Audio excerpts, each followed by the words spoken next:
চোর মসজিদে ঢুকলো মসজিদে টাকা চুরি করার জন্য। চোর মসজিদের ভিতরে গিয়ে হতভম্ব হয়ে গেল।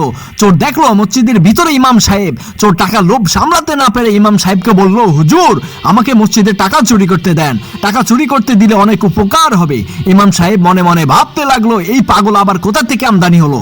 ইমাম বলল, ঠিক আছে, টাকা চুরি করার সুযোগ দেবো। তার আগে মসজিদের সামনে এই বাগানের ভিতরে একটা মোটা গাছ দেখবে, সেই গাছের গোড়ার থেকে 1 চিমটি মাটি আনতে হবে।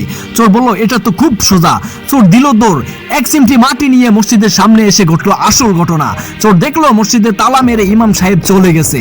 চোর রেগে গিয়ে ইমাম সাহেবকে গালিগালাজ করতে লাগলো। ঠিক তখনই আকাশ থেকে একটি এলিয়েন এসে বলল, আমি এলিয়েন। এলিয়েন বলল, হুজুর যদি মসজিদে থাকতো তাহলে টাকা চুরি করতে পারতে না, এখন হুজুর নাই, এখনই চুরি করার সময়।